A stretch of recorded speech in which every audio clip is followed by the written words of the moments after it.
সকলকে কবুল করেন, সকলে বলেন আমিন।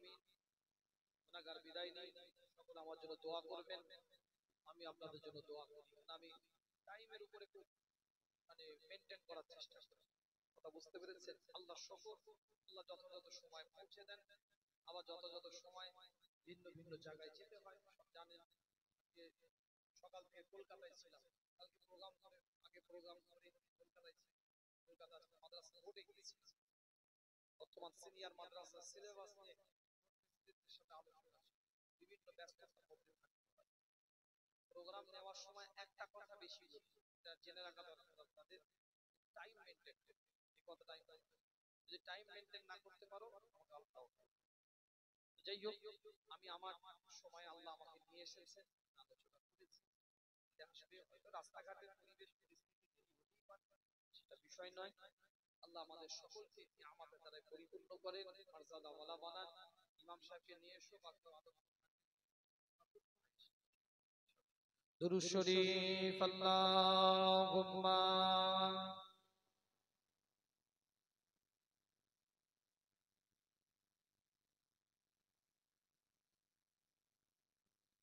ওয়ালা আলি সাইয়্যিদিনা।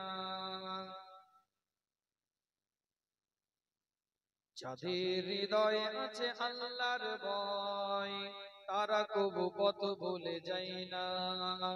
আল্লাহর প্রেম ছাড়া এই দুনিয়ায় কারো কাছে কোনো কিছু চাই না। যাদের হৃদয়ে আছে আল্লাহর ভয়, তারা কবু পথ ভুলে যায় না। আল্লাহর প্রেম ছাড়া এই দুনিয়ায় কারো কাছে কোনো কিছু চাই না। রাতে নিরাদারে যারা সিজদাতে রয়, শরীফ। আল্লাহুম্মা সাল্লি আলা। আল্লাহ পাক সকলকে কবুল করেন, সকলে বলেন আমিন। জোরে বলা যাবে না আমিন? চিৎকার দিয়ে বলা যাবে না আমিন? কলিজা দিয়ে বলা যাবে না আমিন? আমার আলোচনায় কি রাগ করলেন, কষ্ট পেলেন? কে কে খুশি দুটো হাতটা তুলে দেখান, দুটো হাত তুলে দেখান। তাকবীর দেন দেখি, নারায়ে তাকবীর।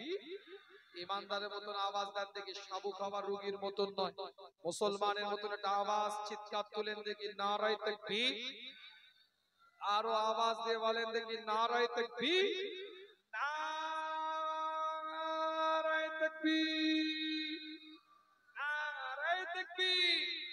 সিলসিলায়ে ফুরফুরা শরীফ, সিলসিলায়ে ফুরফুরা শরীফ, মাসলাকে মুজাদ্দিদে জামাত, মাসলাকে মুজাদ্দিদে জামাত, হিজবুল্লাহ, হিজবুল্লাহ। নারায়ে তাকবীর। পর্দার আলে মা বোনেরা আছেন, মা জীবন ইসলাম মেয়েদের অধিকার দিয়েছে, সম্মান দিয়েছে, ইজ্জত দিয়েছে। যে বাড়িতে একটা কন্যা সন্তানের জন্ম হয়, সেই বাড়ির দিকে আমার আল্লাহ রহমতের দরজাগুলোকে খুলে দেয়। আরো জোরে বলা যাবে না, চিৎকার দিয়ে বলা যাবে।